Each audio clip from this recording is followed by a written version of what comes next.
नमस्कार दोस्तों, study with ship में आपका स्वागत है।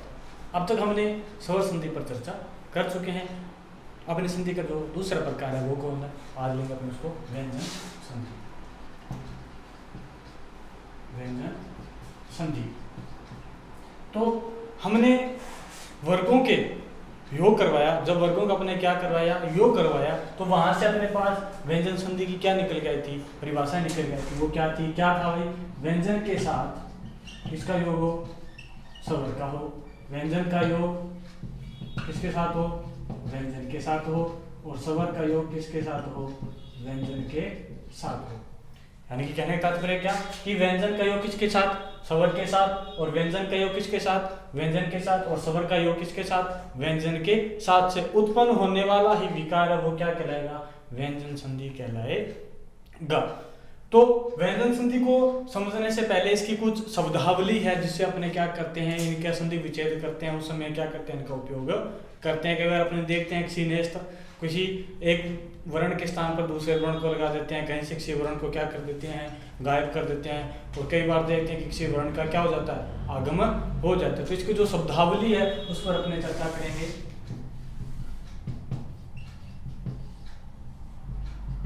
शब्दावली में जैसे देखो आदेश, आगम, लोप। तो देखो आदेश का तात्पर्य क्या है कि जब किसी वर्ण के स्थान पर दूसरे वर्ण का क्या हो जाए, आदेश हो जाए, तो अपन क्या कहेंगे? वर्ण के स्थान पर दूसरे वर्ण का आदेश होना। क्या होना? आदेश होना क्या कहलाएगा? आदेश कहलाएगा। यानी कि किसी वर्ण के स्थान पर क्या जाना, दूसरा वर्ण आ जाना। आगम का तात्पर्य क्या कि कोई नया वर्ण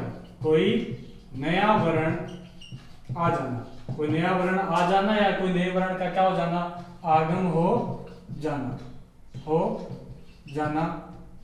और लोप का तात्पर्य क्या? आपने देखो लोप का तात्पर्य किससे? गायब हो जाना। गायब हो जाना मतलब क्या? किसी वर्ण को क्या कर देना, हटा देना। यानी जब अपने संधि विच्छेद करते हैं तो उस समय उसको क्या कर देना, वहां से हटा देना। तो हमने देखा कि शब्दावली में कि आदेश किसके स्थान पर? वर्ण के स्थान पर। कि वर्ण के स्थान पर दूसरे वर्ण का क्या हो जाए, आदेश हो जाए। आगम कोई अन्य वर्ण का क्या हो जाए, आगम हो जाए। यानी कि किसी स्थान पर क्या हो जाए, कोई नया वर्ण आ जाए तो वो क्या होगा, आगम होगा। और लोप का तात्पर्य क्या होगा, किसी को हटा देना। अब चौथा एक और होता है इसका क्या? प्रकृति भाव।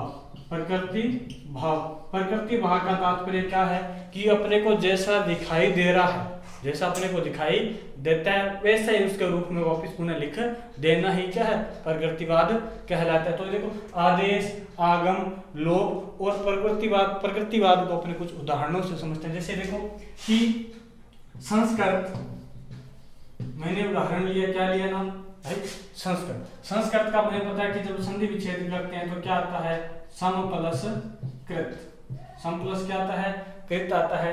अब जैसे भी आप कहते हैं कि सम क्या हो जाए, सम के बाद अगर कृ धातु, सम के बाद क्या जाए, कृ धातु आए तो ये जो मैं है, जो स्वाभाविक था वो तो किस में बदल जाएगा, अनुस्वार में बदल जाएगा। मैं तो किस में बदल जाएगा, अनुस्वार में बदल जाएगा। और मैं के स्थान पर दंत्य सकार, किसका भाई, दंत्य सकार का क्या हो जाएगा, आगम हो जाएगा। तो कहने का तात्पर्य क्या कि सम के बाद अगर कृत धातु है तो इस मैं के स्थान पर अनुस्वार का क्या हो जाएगा, आदेश हो जाएगा। अनुस्वार के क्या हो जाएगा, आदेश हो जाएगा। और मैं के स्थान पर क्या लिखा जाएगा, सकार। यानी कि दंत्य जो सकार है उसका क्या हो जाएगा, आगम हो जाएगा। तो देखो ये जो अनुस्वार है उसको मैं क्या कह रहा हूँ, क्या हो जाएगा, इसका आदेश हो जाएगा। और इस सकार के लिए क्या कह रहा हूं मैं, क्या हो जाएगा, आगमन हो जाएगा। तो इस बात को समझो, क्या कहा कि आदेश का तात्पर्य क्या कहेगा, वर्ण के स्थान पर दूसरे वर्ण का क्या होना, आदेश होना। तो इस मैं के स्थान पर क्या लिखा जा रहा है, अनुस्वार। इस मैं के स्थान पर क्या हो रहा है, अनुस्वार हो रहा है। तो हमने देखा कि इस मैं वर्ण के स्थान पर अनुस्वार का क्या हो गया, आदेश हो गया।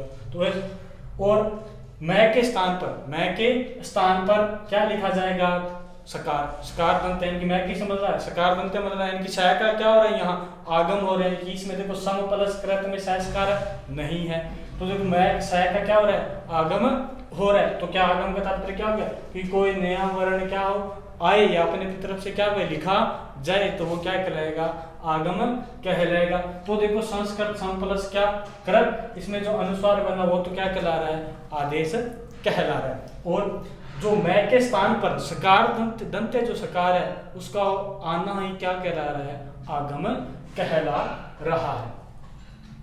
तो आदेश और आगम के अंदर आपको कोई प्रॉब्लम नहीं हो रही, जहां तक अगर अपने इन चीजों को आदेश आगम लोप और प्रतिभाव का जब तक अपने नहीं भावों को नहीं समझे तब तक अपने के लिए व्यंजन जो संधि है वो क्या रहेगी, कठिन रहेगी। यानी कि अपने को पता ही नहीं चलेगा कब किसके स्थान पर क्या आ गया, कब किसको जो दिखाई नहीं दे रहा उसको क्या कर दिया संधि विच्छेद के अंदर लिखा जाएगा, और पता नहीं चलेगा किसको कहां से कब से हटा दिया। तो इन शब्दों का ध्यान होना अति आवश्यक है।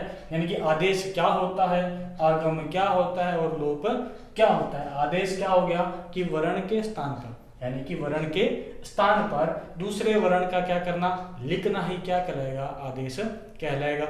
और अपने जिसका क्या करे, जो पद वहां स्वर जो दिखाई नहीं है उसके स्थान पर क्या लिख देना, कोई दूसरे वर्ण का क्या देना, आ जाना ही क्या कहलाता है, सकार कहलाता है। तो देखो संस्कृत उदाहरण के द्वारा अपने आदेश व आगम को देखा। अब देखो लोप, लोप के लिए देखो एक उदाहरण है, युवान, युवा प्लस वस्ता, युवा प्लस वस्ता। तो देखो इसका अपने संधि विच्छेद करते हैं तो क्या आता है, युवान प्लस अवस्था। और दूसरा रूप ये भी ले सकते हैं, इसका क्या ले सकते हैं कि युवन प्लस अवस्था। तो अब देखो यहाँ पीछे अंत में क्या है, न क्या है, स्वरहित, और इधर क्या है, अवस्था है। जब अपने व्यंजन संधि के जो आगे के जो नियम पढ़ेंगे उन नियमों में अपने किसका पढ़ेंगे, न का नियम पढ़ेंगे। तो यहाँ से जो न है उस न का क्या हो जाएगा, लोप होगा, न का क्या होगा, लोप हो जाएगा। तो इसका रूप क्या बन जाएगा, युवा प्लस अवस्था।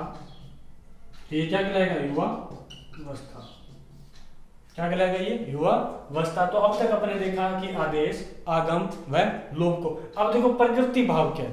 प्रकृति भाव का सिर्फ एक ही नियम अब तक संधि में हमने ये देखा कि जब तक कोई विकार उत्पन्न न हो, क्या ना हो, विकार उत्पन्न न हो तो वह संधि शब्द नहीं होता। लेकिन संधि के अंदर एकमात्र एक ऐसा नियम है, किसके अंदर, विसर्ग संधि के अंदर, जिसके अंदर क्या हो, कोई बदलाव नहीं होता। तो फिर भी ये किसके अंदर है, संधि के अंदर है। तो देखो प्रकृति भाव को समझो, यानी कि जैसे एक उदाहरण अपन देखते हैं कि प्रातः काल, क्या देखते हैं, प्रातः काल। तो प्रातः काल का जब अपने संधि विच्छेद करते हैं तो इसको अपने क्या वापिस ये लिख देते हैं कि प्रातः प्लस काल, प्रातः प्लस क्या लिख दिया, काल।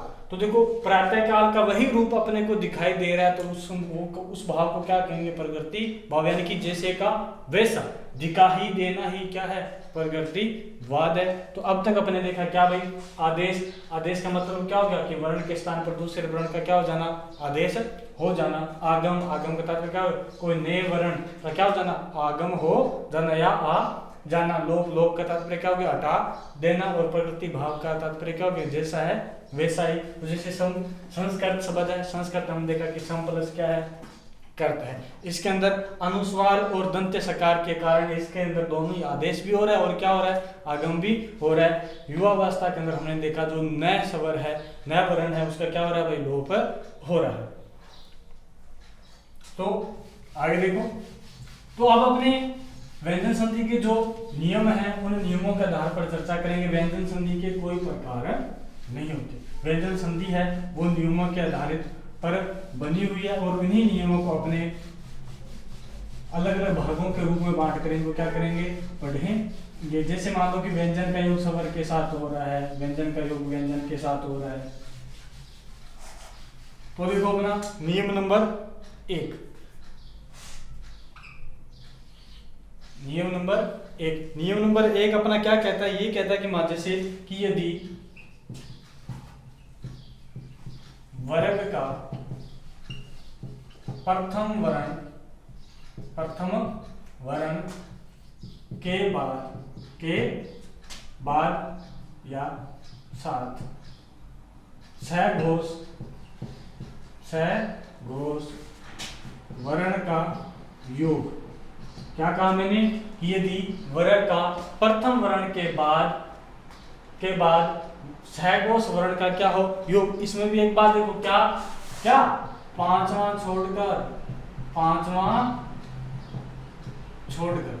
क्या करना भाई, छोड़ कर क्या कही थी, वर्ग का प्रथम वर्ग के बाद सघोष वर्ण का क्या हो योग हो, और पांचवें को छोड़कर। तो वर्ग का प्रथम वर्ण अपने ही वर्ग के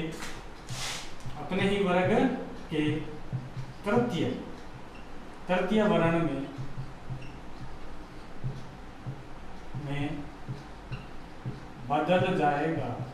बदल जाएगा।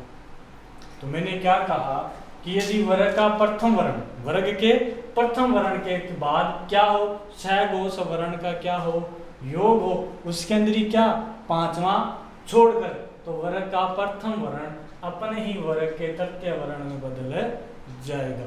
तो इस प्रथम नियम को आपको ध्यानपूर्वक समझना है।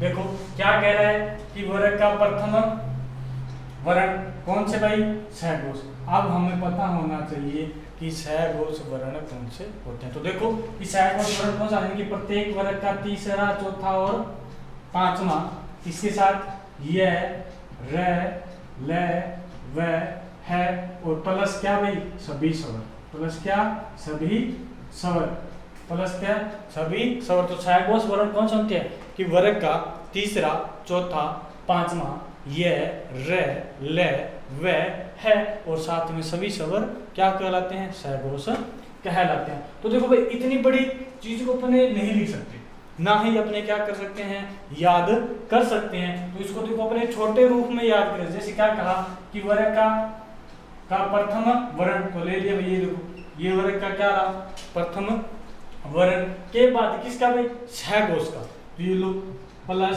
सघोष वर्ण, तो सघोष वर्ण का योग वो भी इसमें क्या भी पांचवा छोड़कर, तो ये लो पांचवा छोड़कर वर्ग का प्रथम वर्ण अपने ही वर्ग के किस में बदल जाएगा, तीसरे में बदल जाएगा। तो जो प्रथम वर्ण है वो किस में बदल जाएगा, तीसरे में बदल जाएगा। तो इतनी बड़ी जो बात इसको अपने देखो छोटे से प्रारूप में ले आए।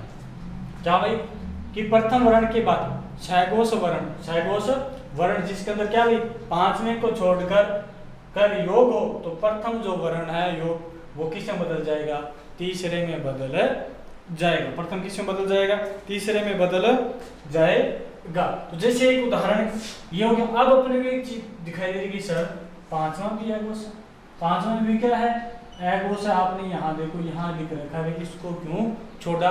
तो अपने देखो कि इसका एक उदाहरण अपने एक नियम और बन जाएगा। उस नियम को अपने क्या नाम दे देंगे, नियम नंबर 2। तो देखो दो नियम नंबर क्या कह रहा है, किसी वर्ग के प्रथम वर्ण के बाद प्रत्येक वर्ग का कौन सा भाई पांचवा वर्ण, प्रत्येक वर्ग का कौन सा पांचवा वर्ण, पांचवें वर्ण का क्या हो योग होगा। तो प्रथम जो वर्ण है वो अपने ही वर्ग के किस में बदल जाएंगे, पांचवें में बदल जाएगा। जैसे अपने इसका नियम का नाम ले सकते हैं कि पंचमाक्षर नियम, यानी कि किसी वर्ग के प्रथम वर्ण के बाद अगर किसका योग हो, उसी किसी वर्ग के किसका हो पांचवें वर्ण का क्या हो योग हो, तो प्रथम जो वर्ण है वो किस में बदल जाएगा, पांचवें वर्ण में बदल जाएगा। अब तक अपने दो नियमों पर चर्चा की। तो पहला नियम क्या कहता है कि यदि वर्ग का प्रथम वर्ण के बाद क्या हो सघोष वर्णों का क्या हो योग हो, जिसके अंदर कौन सा पांचवा छोड़कर, तो प्रथम वर्ग अपने ही वर्ग के किसमें भी तृतीय वर्ग में बदल जाएगा। देखो उसको अपने छोटे रूप में लेकर क्या लिखा कि ये देखो प्रथम वर्ग का प्रथम वर्ण के साथ सघोष वर्ण जिसमें भी कौन सा पांचवा छोड़कर, का योग हो तो ये प्रथम वर्ण किस में बदल जाएगा, अपने तीसरे में बदल जाएगा। उसी प्रकार दूसरे नियम क्या भाई कि किसी वर्ग के प्रथम वर्ण के बाद कौन सा भाई, उस किसी वर्ग के क्या हो, पांचवें वर्ण का क्या हो, योग हो, तो जो प्रथम वर्ण है वो किस में बदल जाएगा, पांचवें में बदल जाएगा। तो अब तक अपने किन दो नियमों पर क्या की चर्चा कर चुके हैं। तो देखो अब इनके उदाहरणों के द्वारा कि प्रथम नियम अपना है जो क्या कह रहा है, क्या कह रहा है कि प्रथम वर्ण के बाद क्या हो, छठवें वर्ण का क्या हो, योग हो, वो भी क्या हुई पांचवें को छोड़कर। तो ये जो प्रथम वर्ण है वो किसमें बदल जाएगा, अपने तीसरे में बदल जाएगा।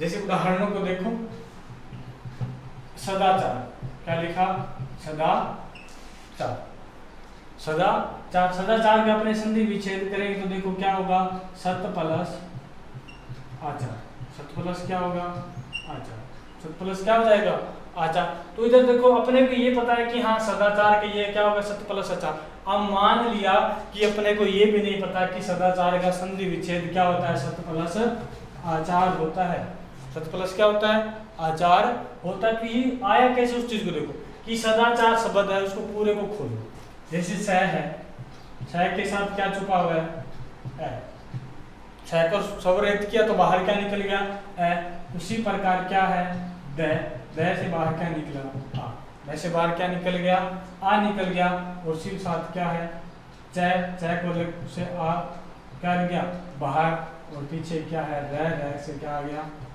यानी कि अपने क्या किया, जो सदाचार शब्द था अपना उसके अंदर से स्वर और व्यंजनों को क्या कर दिया, अलग कर दिया। अब हमें पता है कि व्यंजन संधि में तीन प्रकार से क्या होता है, इनका क्या होता है, योग होता है, क्या, या तो स्वर का योग स्वर के साथ, व्यंजन का योग व्यंजन के साथ, और व्यंजन का योग किसके साथ, स्वर के साथ। तो देखो अब हमें पता है कि यदि वर्ग का प्रथम वर्ण, अब अपने को कहीं भी दिख जाए कि वर्ग का प्रथम वर्ण अपने सहघोष के बाद किसमें बदल जाता है, तीसरे में बदल जाता है। तो अपने देखो एक तो यहाँ दिख रहा है क्या, ए, क्या दिखाई दिया, ए दिख रहा है, और एक यहाँ क्या दिखाई दे रहा है अपने को, आ। तो देखो ए से पहले क्या है, स है, क्या स एगोस है, क्या स एगोस वर्ण के अंदर आता है क्या, व्यंजन के नहीं आता। तो देखो द आता है, क्या आता है ना, किसमें, त, थ, द।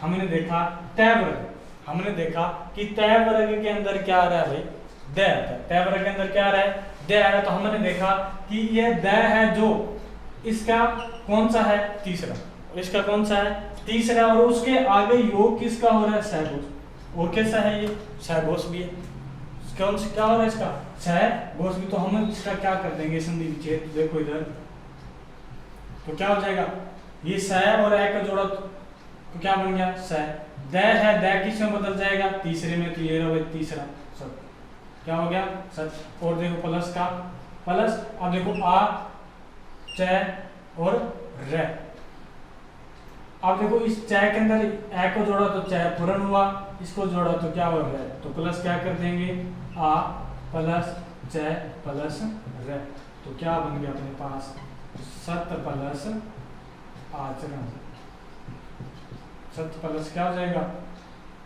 आचार, सत प्लस और क्या हो जाएगा, आचार। तो अपन देखो सदाचार का जो संधि विच्छेद है, तो देखो सत प्लस आ प्लस या प्लस र से मिलकर अपने पास क्या प्राप्त हो जाएगा, सत प्लस आचार। तो सदाचार का संधि विच्छेद क्या हो जाएगा, सत प्लस आचार। इस प्रकार आपके सामने कोई कैसा भी शब्द आ जाए, अगर आप इस प्रकार उसको करते हो तो आसानी से उसका संधि विच्छेद आप कर सकते हैं।